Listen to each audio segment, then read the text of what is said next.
7, Monday night coverage on TNT at 8 Eastern time, coverage right here on NBA TV an hour before that. And of course, post-game coverage here as well as a Western Conference champion, we can say for the first time definitively, will be crowned Monday night in Oakland. Thunder and Warriors, it's gonna be good. First time since 1976 that the Warriors will host a Game 7 in the playoffs. That was the Western Conference Finals, a game they lost to the Phoenix Suns, which is the rarity in these situations. And they're just the 9th team in NBA history to fall behind 3-1 in the conference finals to even force a Game 7, something that hasn't happened since the Blazers took your Lakers to the limit back in 2000. What are you looking forward to most about the way this will play out? Just the response. In Game 7s, it is always pressure-filled for both sides. The opportunity to go not just to the next round, but to the NBA Finals.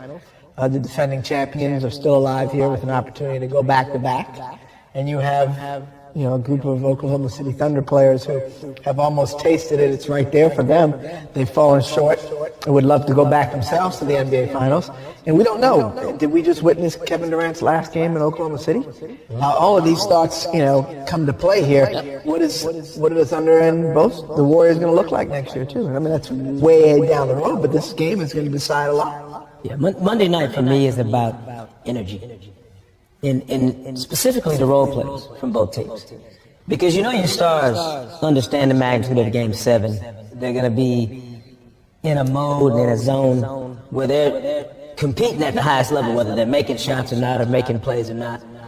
But does Andre Robertson travel with his game and all the nuanced plays that he's made throughout the series? Does that live in Game 7?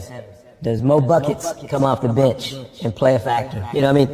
Those are the moving pieces to me in Game 7 that will determine the outcome as much or more so as what Steph and Clay, KD and Russell do. But I also, having been at some of these Game 7s over the years in the playoffs, you always want to see who rises up to that moment from an energy perspective. And I can imagine Oracle is going to be obviously off the charts. Mm-hmm. But which players can get in there and settle in and play their game and not be overtaken by the magnitude of that moment? And that, to me, is what's going to tell the tale for both teams on Monday night. Oklahoma City's been good on the road. They're 5-3 in the postseason. They won in San Antonio. They won at Golden State already. Those are teams that had historically great home seasons. So the venue may not matter as much, but when you get to Game 7, things change a little bit, as you well know. I mean, it's a different atmosphere. Neither team sleeps for the next 2 days. It just doesn't happen. There's not a lot of strategy that's going to shift now. Yeah, I was going to ask you, tactical stuff. Kevin Durant said it in the press conference. They all know each other at this point. Well, I don't know if they expected to see Iggy in the second half like that.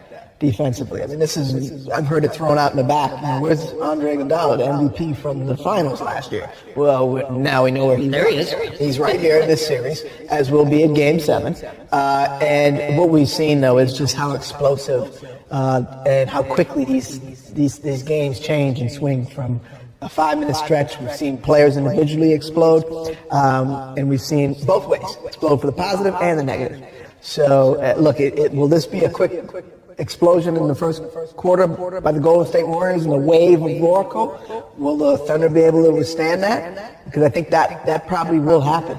And it's how Oklahoma City settles into that and takes that blow and makes this a game. Oklahoma City's advantage the entire series has been rebounding and scoring in the paint. This was the first game, I believe the first game that they won the rebounding battle. They did not win the game. They outscored Golden State by 24 in the paint. That's a big number until you look at the three-point line and realize they were outscored by 54, which is a mind-blowing number at the three-point line.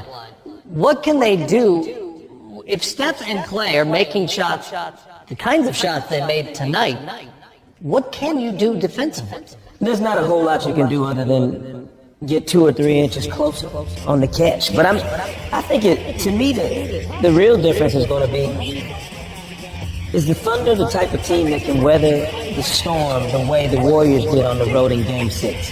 If it's a close game in the fourth quarter, a 5, 6, 7, 8 point game, can you finish in the last 5 minutes on the road if you're Oklahoma City the way the Warriors did tonight. I mean, this was a championship team tearing the shirt off in the last 5 minutes and say, we're not leaving. Like, we're not ready to allow someone else to chase our championship. We're still going to chase it. And to me, you think so much about the emotional energy you expend in a game like this.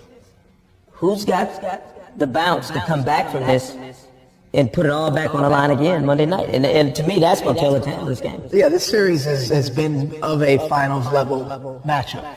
Sure, absolutely. And if it's a prelude to what will come next, exciting for us, right?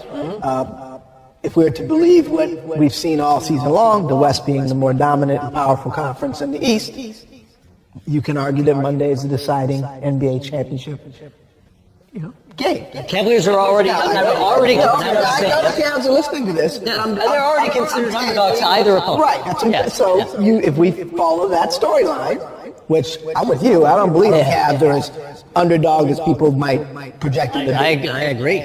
So I think we're going to have a great NBA Finals. But if we follow that storyline, Monday decides the NBA championship. No one is going to enjoy Game 7 Monday night more than LeBron James and the Cleveland Cavaliers. Oh, absolutely. That means there's another 48 minutes or more. Wear And tear on this team when they see him next week. And that has been one of the themes of the postseason as well. LeBron and the Cavaliers awaiting their next opponent because they've rested more than anybody who made the postseason. I mean, they had like 8 days between their first 2 series and another 7 days after that. Now they're sitting around again and they got popcorn out, popcorn ready to go and watch it on